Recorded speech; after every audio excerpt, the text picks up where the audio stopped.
Go ahead and get started. It is 7:01.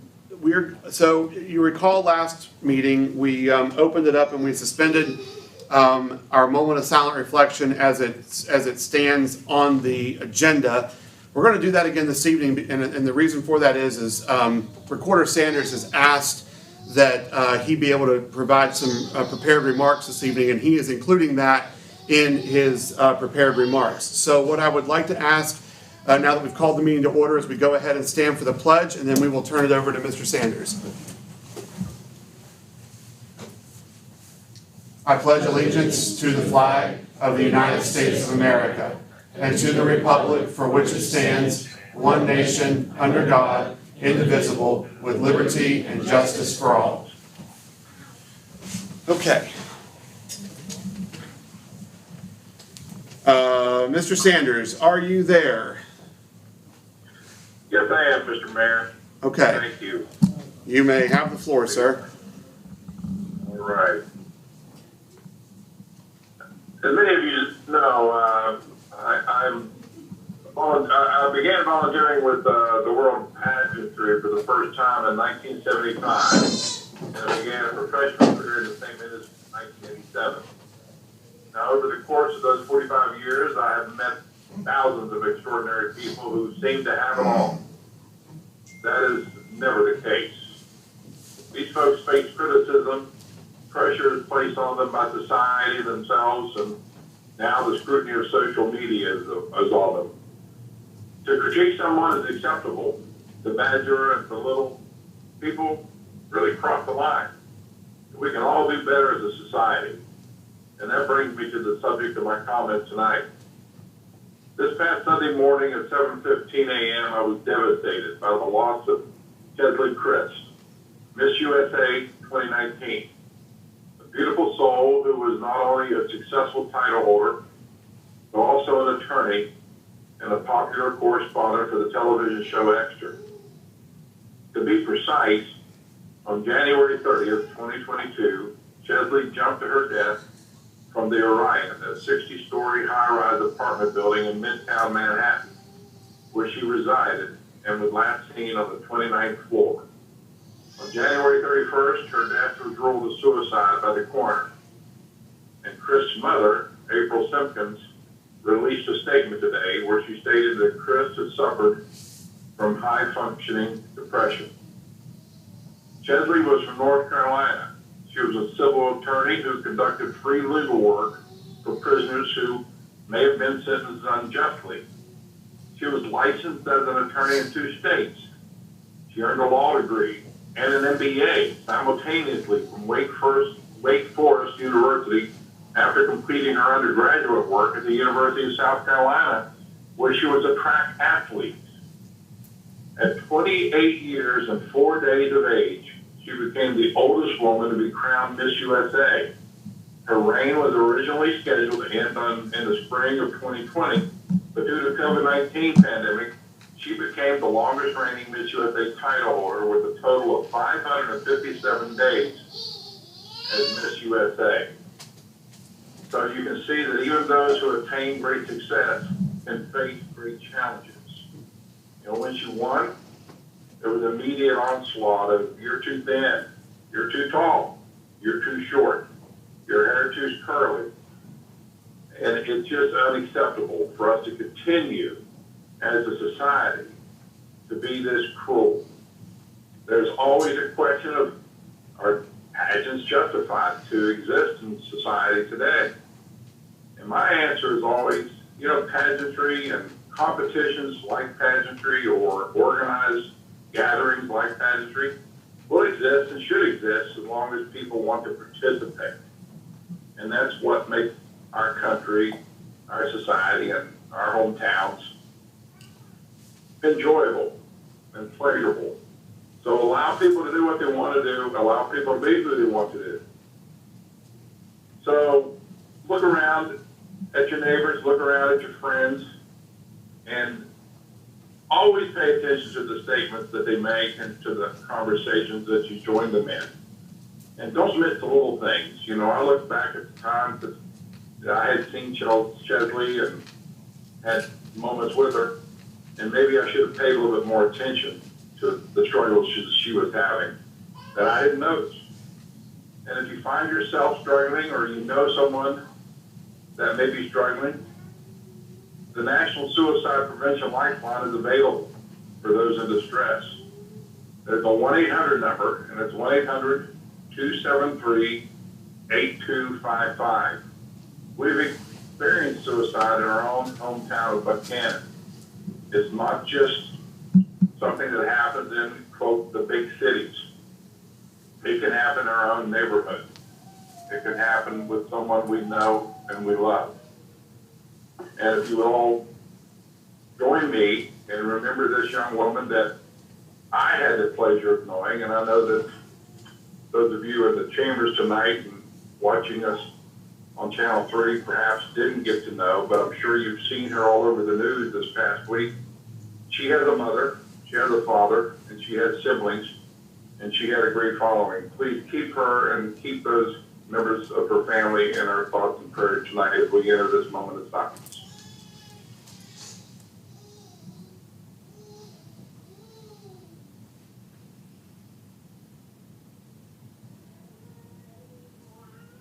Thank you, Mr. Mayor. Thank you. Thank you for indulging me, and I am going to have to excuse myself from this meeting. I'm going to join the other state directors across the United States and all of our title holders for a very important meeting to discuss Chedley Chris' death and this tragedy in a national Zoom call now. So I wish you all well, and I know you'll have a very successful council meeting. Thank you, Mr. Mayor. Thank you, Mr. Sanders. Thanks, Randy. Take care, Randy. Thank you. Okay. There's back. Oh, I guess I have to- Okay. Under recognized guests this evening, we've got, clearly, our fire department is here. And we have the excitement of pinning and promoting Lieutenant now to Captain Baxis. There'll be 2 Captain Baxis, so when we say Captain Lynn and Captain Joey, I guess it's going to have to be the way we call them. So if you gentlemen would like to come up, both Baxis, please, and we will start that ceremony.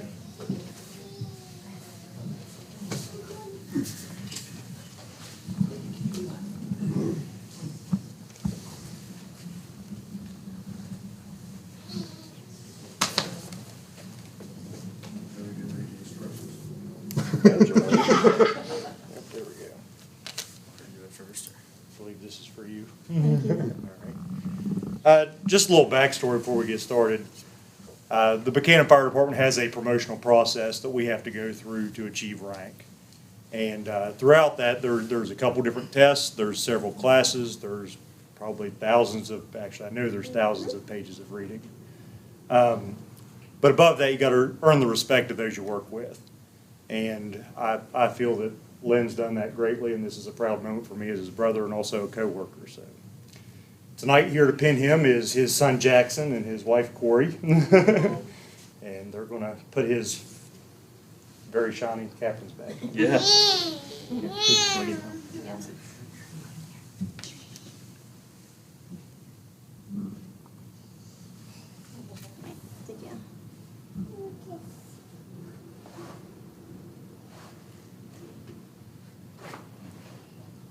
I'm sorry, I'm trying here.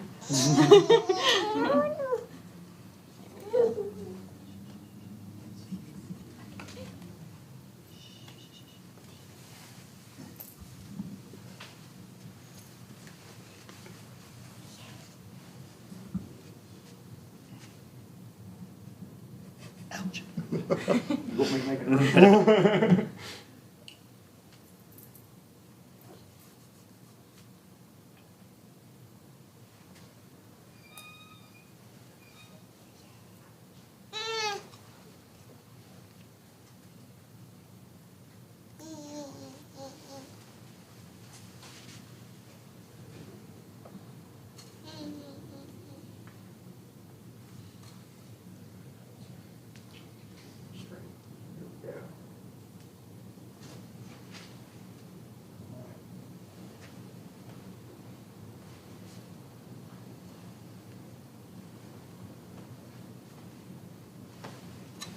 You know, this, as I'm looking at this will never be this clean again. And it's because of the work that these gentlemen and these ladies do for our community every day. And watching them on scenes at car wrecks and saving lives at the river trail, just for example, and going into the building up here on the street, we're reminded of the sacrifice that they all provide for this community.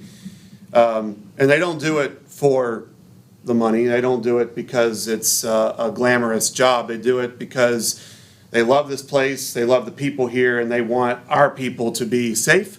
They want our people to be well taken care of, and that's what this represents. So enjoy it while it's perfectly white, and we hope it stays this way as long as possible, but we know that this is going to bear the brunt of the work that you do. So congratulations. Appreciate it. Thank you for everything you do. Thank you, I appreciate that, thank you.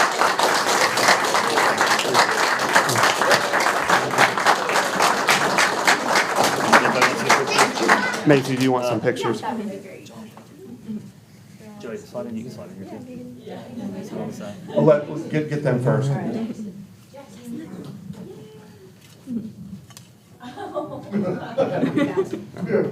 Yeah, I'll get in. Where you want it, bro? I'll be right here.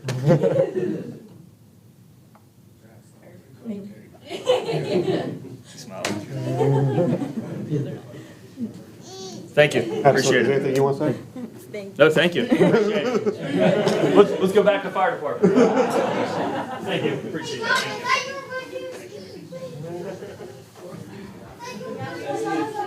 Thank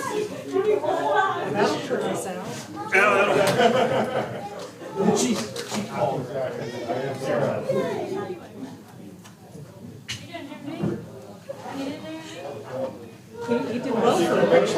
Oh, yeah, yeah.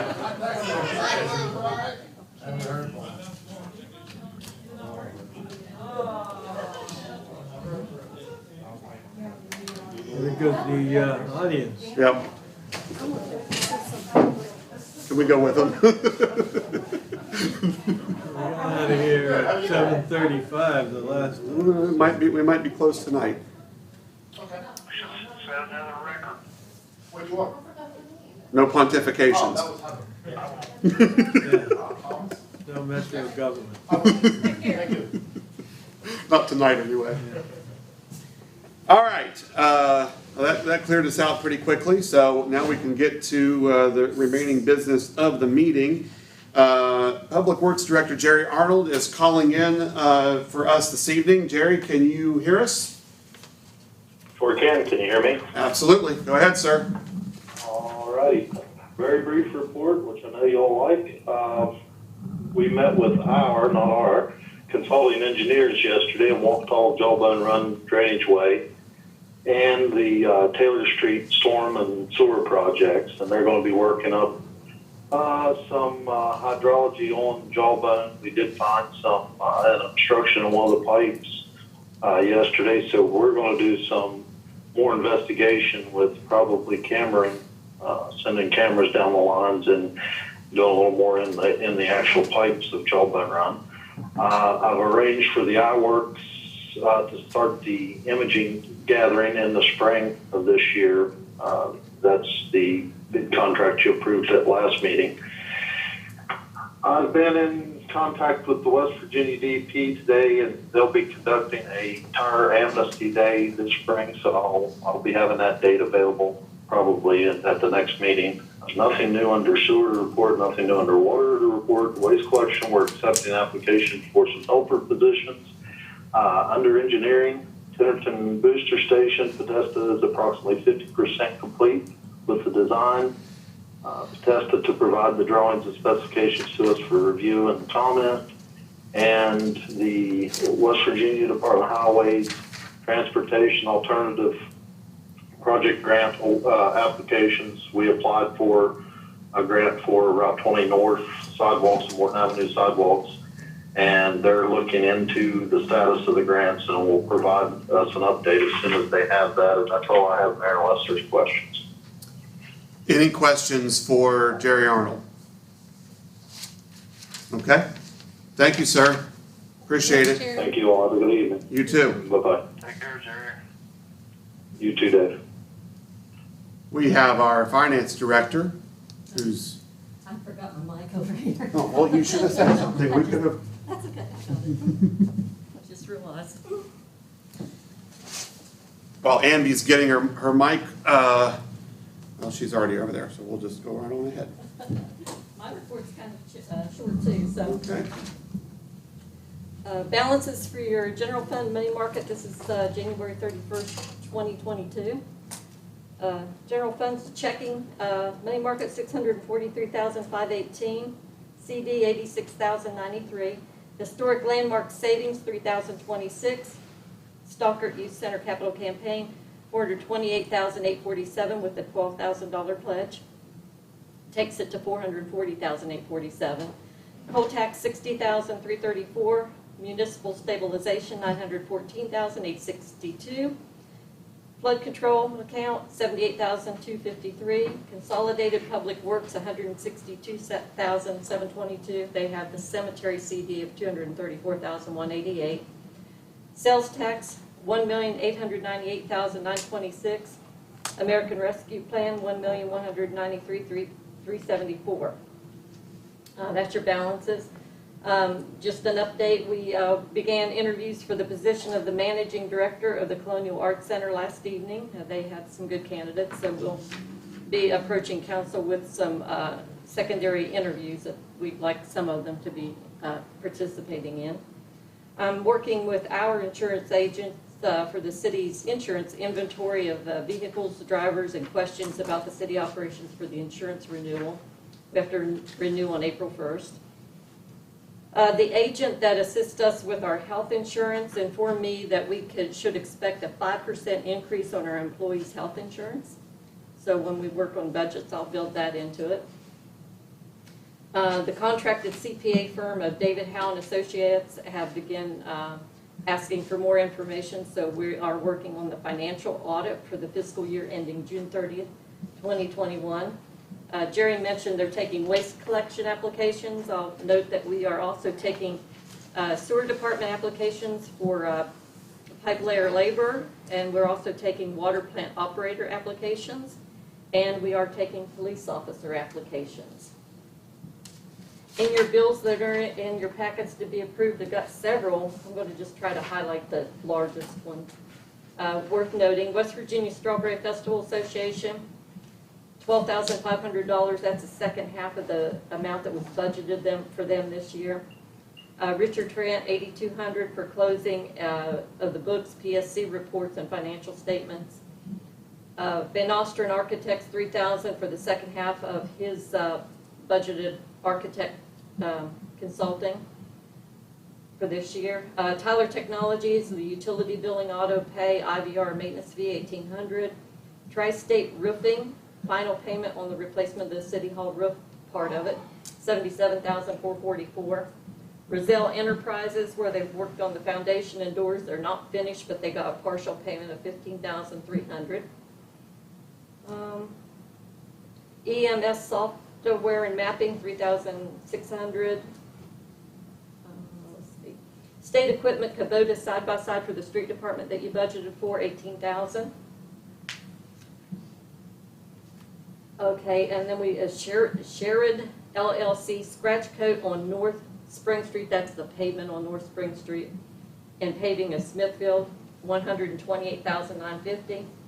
Appalachian Equipment Solutions for the wheel loader and pallet forks that go on it, $128,899. $7,000 to Harper Lumber for materials for the theater project. Door jams for the theater, $5,700 to George Wilson. Commercial builders, labor at the theater, $31,585. Catherine Caperi property purchase, the two parcels across the street, $149,000. And then $45,900 to CSX Transportation.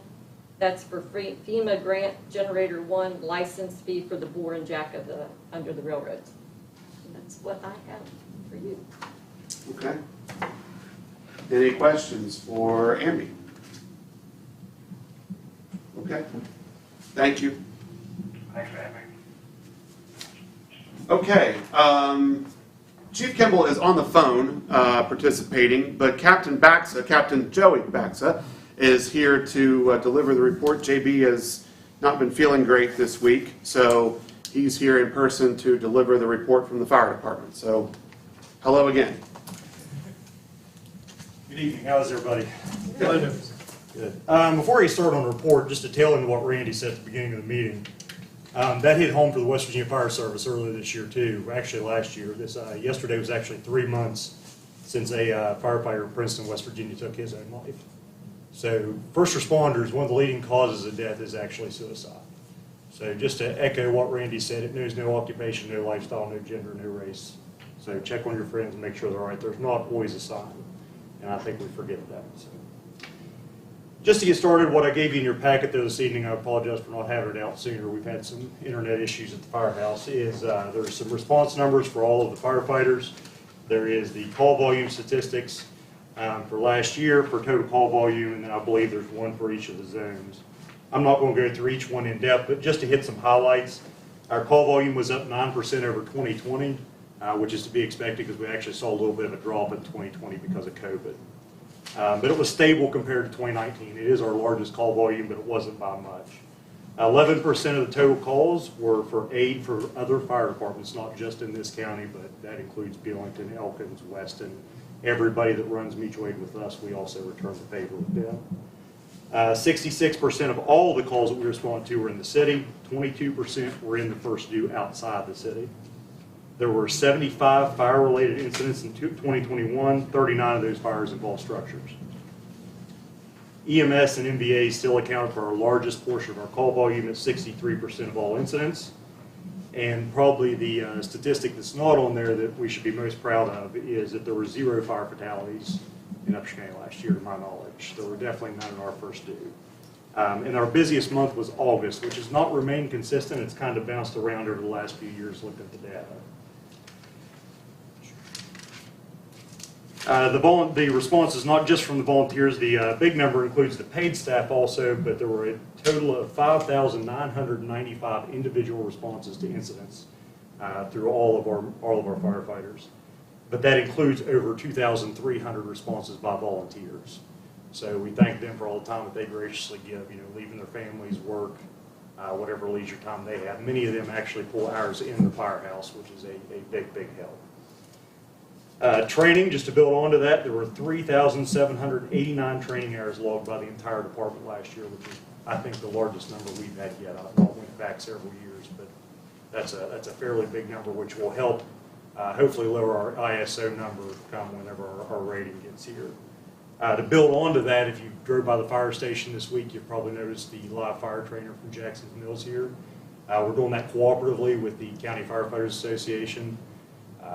Most departments are going to be here that we've heard of. We know that they're all going to have participation in it. However, I just did get word that machine is out of service as of tonight. That company is actually bringing a technician in, hopefully to have it fixed and up and running tomorrow night. So it's going to be here through Saturday. It's here 6 to 10 tomorrow night, and then it'll be 8 to noon Saturday morning. If anybody wants to stop by, there's a control room. You can sit in and peek in and take a look at what they do. So feel free to join us for that fun.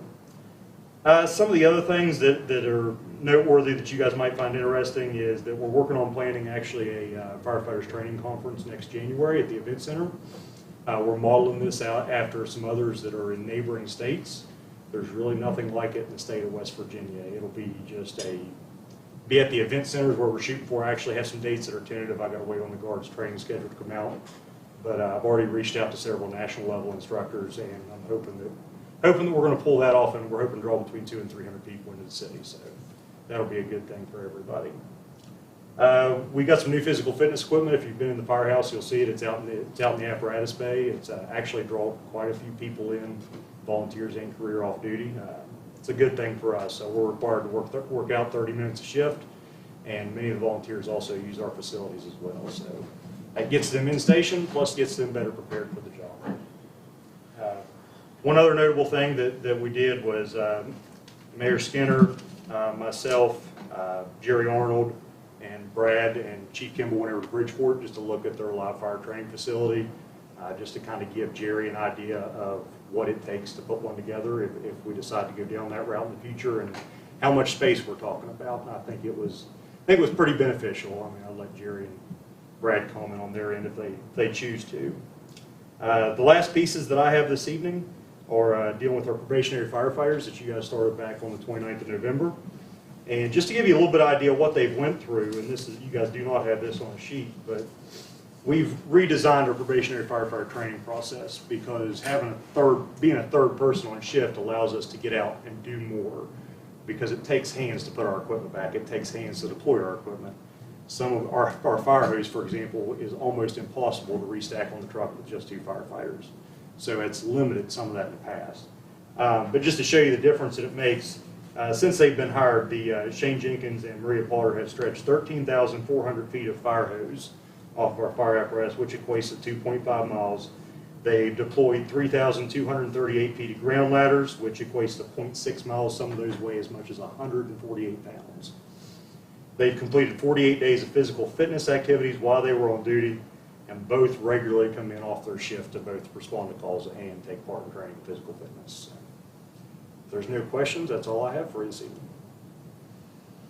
Good job. Sounds like progress on a lot of fronts, so we appreciate your efforts. No problem. Thank you, guys. Thank you, Joey. Thanks, Joey. Oh, hey, yeah, ready to go. The new apparatus. That's right. Oh, yeah, almost forgot. We do not have a date on the new apparatus yet, but there's a possibility it'll be here in the middle of next week. So if we find out, we'll make sure you all know. But actually, my brother's been leading that up, and he did tell me earlier today that it will probably be here middle of the week. So Good. we'll Yeah, keep him moving. City Attorney Tom O'Neill told me he did not have a report outside of our singular strategic issue for discussion or vote, so we will go down to correspondence and information. In your packet, we have the report of the cat and dog activity from the Upshur County Commission for December 21. We have a notice of Police Civil Service Commission accepting applications for eligibility list for a police officer position. We have a notice of special joint working session, the City Council and Planning Commission. This will be on the 23rd of this month. It's going to be at 7 o'clock, and it's going to be specifically focusing on parks and recreation and our plan moving forward with where we see our 6 parks and how they fit into our city as a whole, and what we'd like to see out of them and how we'd like to improve them, and also the discussion about a potential Parks and Recreation director. So council is all invited, as well as the Planning Commission. Because we are inviting all of council, it is a advertised meeting. There will be an agenda, and it will be open to the public. It will be here at City Council Chambers, so anybody from the community that would like to participate in a discussion about our parks is welcome to attend that meeting. Again, that will be the 23rd of this month, and it will be at 7 p.m. Notice a special public meeting. This is another one, the Buckhannon Historic Landmarks Commission. This one is in April the 5th at 6 p.m. and it's going to be about information, grant opportunities, and design criteria guidelines for our 2 historic districts. Under the consent agenda, we have the approval of the building permits and the wiring permits. We also have the approval of the payment of the bills. For the publics do have a quorum this evening, although you only see 3 is on the phone, as is Councilman Thomas. So we do have a quorum to take a motion, second, and a vote. So at this time, I'd entertain a motion to approve the consent agenda as presented. Motion by Mrs. Sines. Do we have a second? We have a second by Councilman Rigger. All those in favor, please signify by saying aye. Aye. Aye. Like sign opposed. Motion carries. Okay, we have a singular item for strategic issues for discussion and or vote. It is the second reading of the parking ordinance that we first introduced at last council meeting. This is ordinance 454, and we will defer to Mr. O'Neill. Thank you, Mr. Mayor, members of council present and here virtually. Excuse me. Council has before it ordinance number 454 of the City of Buckhannon, providing for the prohibition of motor vehicle parking during certain times along routes of authorized parades within the City of Buckhannon. This is the second of 2 readings.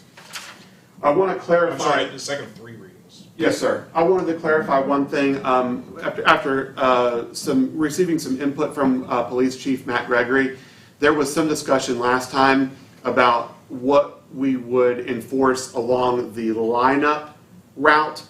It seems like we should just stick to the parade route as it's actually where the parade is assembled, and leave the not try to provide any sort of enforcement to the lineup.